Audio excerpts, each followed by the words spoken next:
Today I'll be showing you how to make pocket hoops. Pocket hoops were worn in the 18th century to give dresses a wide silhouette, which the 1700s are famous for. Unlike most historical underpinnings, pocket hoops are easy to make, easy to store, and comfortable to wear. To make pocket hoops, you will need 2.5 yards of non-stretch fabric, 7 yards of hooping wire, and 7 yards of ribbon. You will also need basic hand and machine sewing skills, several hours of time, and the usual things that any sewing project requires. By that I mean rulers, pins, scissors, marking pens, and thread. I will have links to the pattern and extra information in the description box below. Now let's get started. First, choose the size of hoops you want, then enlarge it and copy the pattern onto a large sheet of paper. The pattern I've provided has 3 different sizes. I'm making the largest size since I'm tall, have broad shoulders, and want my hoops to be proportional. I'm also wearing these under several layers of petticoats, a heavy skirt, and a jacket which will compress my hoops and make them appear smaller. Make sure to consider these things when choosing your hoop size. When that is complete, begin to lay out the pattern and pin it in place. The largest pattern pieces need to be cut on a fold. I'm cutting through 4 layers of fabric, which allows me to cut out both pieces at once. Repeat this process with the other pattern pieces.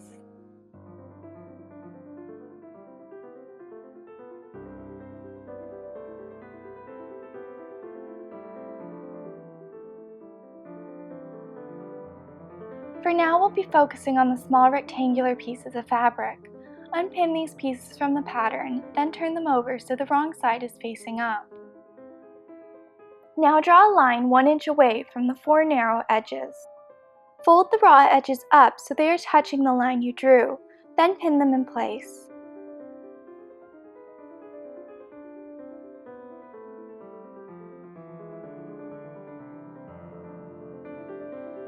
Sew the folded edges down and remove the pins, then turn the pieces over, again, so the back side is facing up.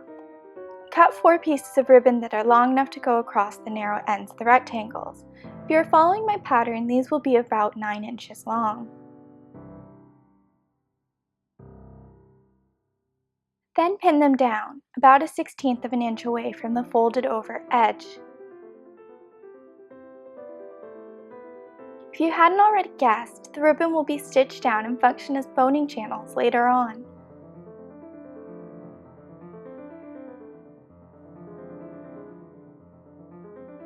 Sew the ribbon in place with a straight stitch. Try to keep your stitches between 1/16 and 1/8 of an inch away from the edge of the ribbon. If you accidentally stitch outside of the ribbon's edges, make sure to go back and restitch those sections on the ribbon so it's secure. When this step is finished, set these aside. In the next step, we'll be focusing on the largest pattern pieces. While they are still pinned to the pattern, cut out the slits for the pocket openings. These allow you to access pockets worn underneath the hoops. These slits should be about 1/4 inch wide and 7 inches long. Remove the pattern, then lay out the fabric so it's flat, with the wrong side facing up. Now it's time to mark out the boning channels. The first channel will begin 1/2 inch away from the bottom edge, so draw a line there with pencil. The next channel is 6.5 inches away from the first one you drew. Again, mark a line. And the final channel is 5.5 inches away from the second line. Cut ribbon long enough for each channel, then pin the ribbon in place.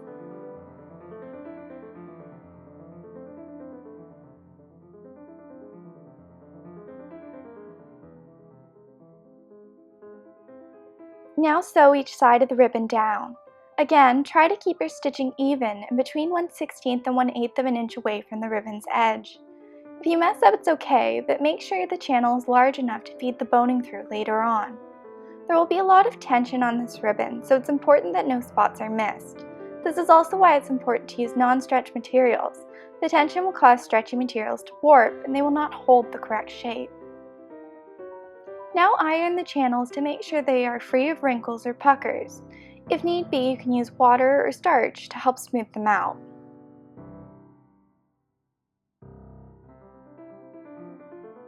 To finish the pocket slits, you'll need bias tape. You can make your own by cutting 2-inch wide strips of fabric across the material's bias. Fabric has a natural stretch when it's cut on its bias, which makes it ease nicely around curves and lay more smoothly. Iron the raw edges inward to a center point on the wrong side of the fabric. This will create 2 folds, which function as finished edges. Fold the bias tape in half and use it to cover the raw edges of the pocket slits.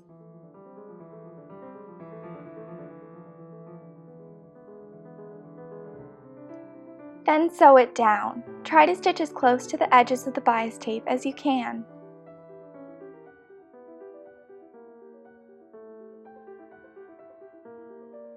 Remember those small rectangles you worked on earlier? Pin those onto the larger pattern piece. These should be pinned a ½ inch away from the lowest edge. The top and bottom boning channels should line up nicely.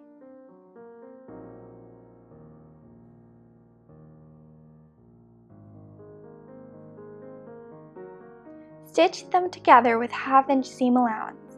Make sure the wrong sides are facing each other so the raw edges will be hidden on the interior.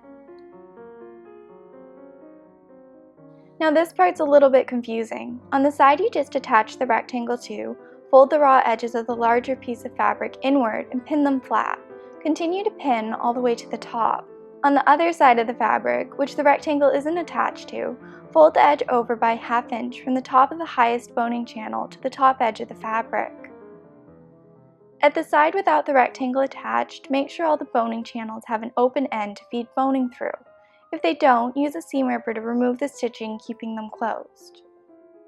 Then sew those edges down with a straight stitch. Try to keep these stitches even and within ½ inch from the edge of the fabric.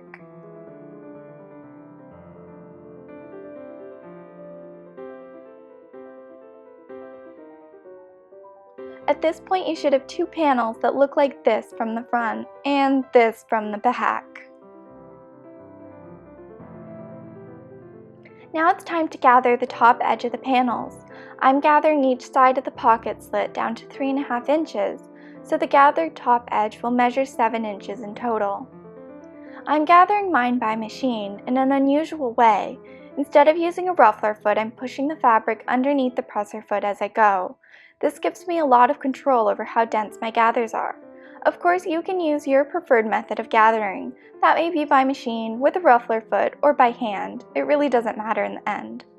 If the gathers aren't tight enough the first time, you can repeat the process until they are. Make sure to keep a ruler handy throughout this process. I'm actually gathering 2 different points. One is ½ inch away from the top edge, and another is ½ inch below that. I'd suggest you do the same, and you'll see why in a bit. Let's switch to focusing on the 2 domed panels which create the bottom of the pannier. Make a line 1 inch away from the straight edge, then pin the raw edge so it's touching that line. Sew this down and try to keep your stitches ½ inch away from the edge.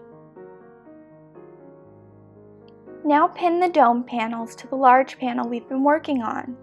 This will attach just below the lowest boning channel with a ½ inch seam.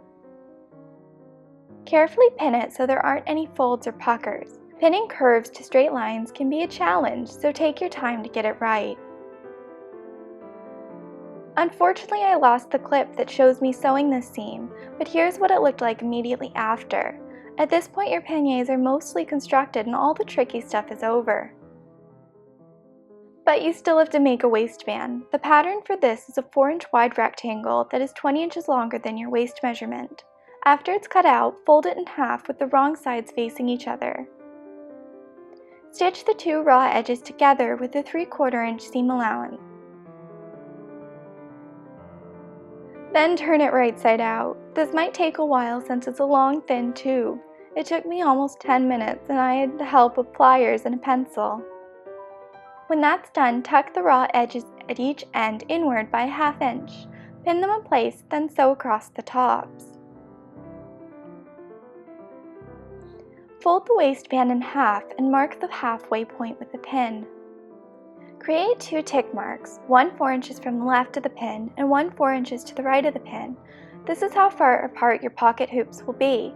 This measurement is more dependent on body size and personal preference than anything else, so you might want yours to be closer together or farther apart.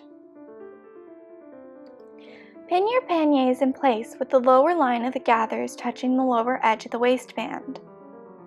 Sew these on with a straight stitch, and again try to keep those stitches even and 1/4 inch away from the edge.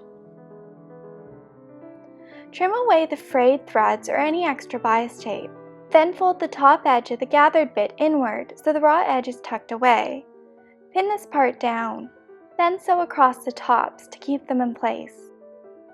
Now it's time for boning. Use a ruler to measure hooping wire to the correct length and a Sharpie to mark that length. Mine are actually pretty close to the correct length already, since these were taken from a pair of panniers that I made last year. Once they are marked, cut them with bolt cutters and use sharp scissors to cut through the canvas casing. I'm using steel hooping wire, which is encased in a thick fabric. You can buy this stuff online in rolls of 12 yards.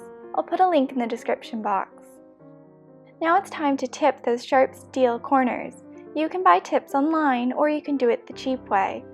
Wrap fabric tape, like athletic tape or duct tape, over the top edge to cover any steel poking out. Then wrap Scotch tape around the sides, and that's it. However, if you aren't using hooping wire and instead use flat steel, the edges will be much sharper and have to be filed down or sanded with a Dremel tool, then tipped. Add the short pieces of boning to the rectangular panels first. These bones are only 8 inches long and much easier to handle than the 30-inch length. To prevent these from slipping out, pin the ends of the boning channel closed. You should have a 1/2 inch of seam allowance between where the boning ends and where the edge of the fabric is. Then feed long lengths of boning through the correct channels. I like to start from the bottom and work my way up. Make sure the correct bones are going into the correct channels. This pattern requires them to be slightly different lengths, with the longest one at the bottom. When that's finished, turn the remaining raw edges over by a 1/2 inch, then pin the small rectangles to the main panel. Like before, the top and bottom boning channels should line up. Sew this part down by hand with small, tight whip stitches. There's a lot of tension on these seams, so make sure your hand stitches are secure and tied off properly. When this step is finished, your pocket hoops should be complete. Your pocket hoops should easily tie around your waist and collapse nicely when it's time to put them away. Remember, if you plan on wearing these with historical costume, you should put a petticoat over top, even if it's just a single layer of tulle or cotton. Otherwise, the hoops will be visible through your dress and you won't get a smooth silhouette. I think that's everything. Thank you so much for watching. I hope this video was helpful and that you enjoyed it. If you have any questions not answered in this video or in the description box, please feel free to ask. And again, thank you so much for watching. I really appreciate the support.